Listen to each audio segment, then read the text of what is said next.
сме го най-често в детските книжки, а днес го намираме в хола на семейството на Клео, където съжителства успешно с още 2 кучета.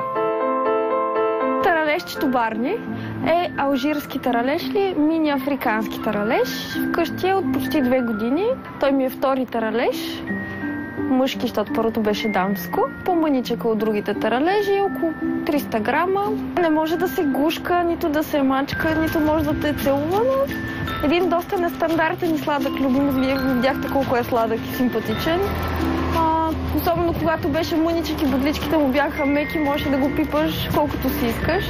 Сега вече не може, сега само от бранка, като хора могат да го пипат. Ами грижите към него изобщо не са специфични, не изисква нищо сложно за отглеждане. Храни се с котешка или кучешка дребна храна, като специфично единствено за него е, че не може да яде храни, които съдържат риба или мляко.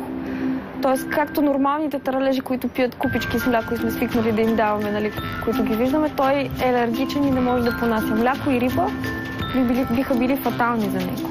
Купувала съм му един път скакалци, но той, тъй като е свикнал да яде само гранулирана храна и нещо такова, изобщо не го харесва.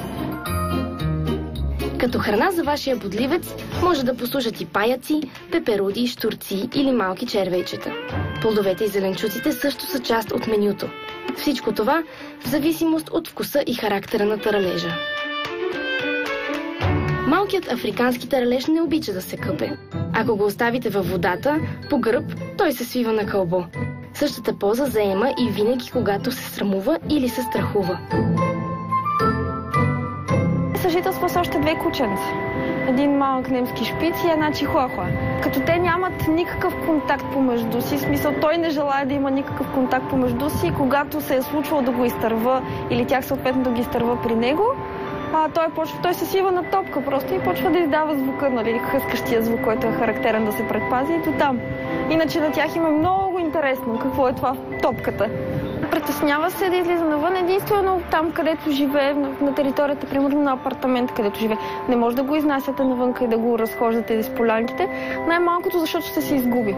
То не се изискват никакви необходими имунизации, както при останалите животинки, но пък той има своите специфика от страна на заболявания, но в България няма специалисти все още, които да имат широк кръг от познания в тази сфера. Не се разболявам. Най-много нещо може да настигнат, защото те изискват специална температура на отглеждане, т.е. в стаята не трябва да е по-малко от 24-25 градуса. Съответно трябва да се поддържа тази температура и през зимата, защото иначе му става студено. Никога не сме имали никакъв проблем, не съм имала здравословен. Барни разбива стереотипите за таралежите, че са бавни и мутни животинки. Малките африкански таралежи не спят зимен сън. През нощта са по-активни и обичат да си играят. Вечер имате чувството, че ходи, нали, човек. Той е мъничък, видяхте го, 20 см няма, той е 15 см, а същевременно е много бърз, много се чува. Като ходи по паркета, може да се стреснете вечерта, ако не знаете какво има в стаята. Той, например, обича да се играе с ролки от туалетна хартия празни. Си ги разнася навсякъде. Нито прави бели, които са характерни за кучетата, за котките да дерат, да хапат, да гризат. Нито пък той може би е миролюбив, нито е захапал някога изобщо. Може би защото много малък съм го взела и е свикнал с хората.